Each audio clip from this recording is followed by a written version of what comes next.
देखो, ये घबराए हुए लोग हैं। राहुल गांधी जी का त्याग और परिश्रम और तपस्या ये देश के लोगों ने एक्सेप्ट कर ली है। जिस तरह से 25 गारंटी राहुल गांधी जी ने देश की जनता को दी है, जिसमें महिला है, युवा है, किसान है, मजदूर है और कामगार है, और उनको ऐसी जो गारंटी दी है उसका विश्वास लोगों का राहुल गांधी के प्रति बढ़ गया है।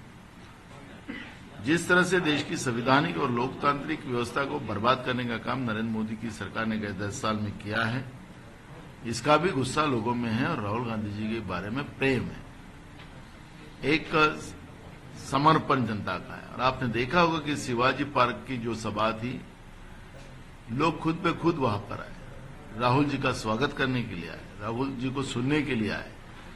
और स्वाभाविक है, अब केंद्र की सरकार इनके पास है, राज्य की सरकार इनके पास है, आईबी का रिपोर्ट इनके पास जाता है, उसके आधार पर इनको पता लग गया कि अरे ये तो माहौल खराब हो गया हमारी तो दुकान बहुत चल रही थी अच्छे से, जाहिरात, जनता के पैसे की लूट, टीवी पे, पेपरों में रोज करोड़ों रुपए की जाहिरातें देकर जनता के पैसे की लूट करने का काम इन लोगों ने किया, झूठी झूठी जाहिरातें इन लोगों ने दी।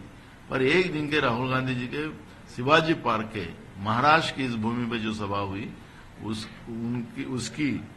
सभा की दहशत इनके मन में हुई और इसलिए ये आनंद फानंद में कुछ भी बोलने का काम शुरू किया है।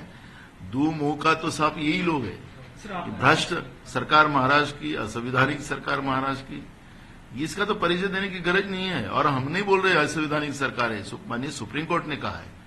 और इसलिए असंवैधानिक सरकार का मुख्यमंत्री को दो मुंह किसके है, ये माननीय सुप्रीम कोर्ट ने कहा है, तो इसलिए ये बोलने का भी अधिकार उनका नहीं है। राहुल गांधी जी इस देश के एक युवा दिलों के धड़कन, किसान के दिल की धड़कन, गरीबों के दिल की धड़कन राहुल गांधी जी बन चुके हैं। और इसलिए इन लोगों को एक जो डर पैदा हुआ है, इसलिए आनंद फानंद में कोई भी शब्द बोलकर वो खुद ही अपने आप को लोगों की नजरों में गिरा रहे हैं।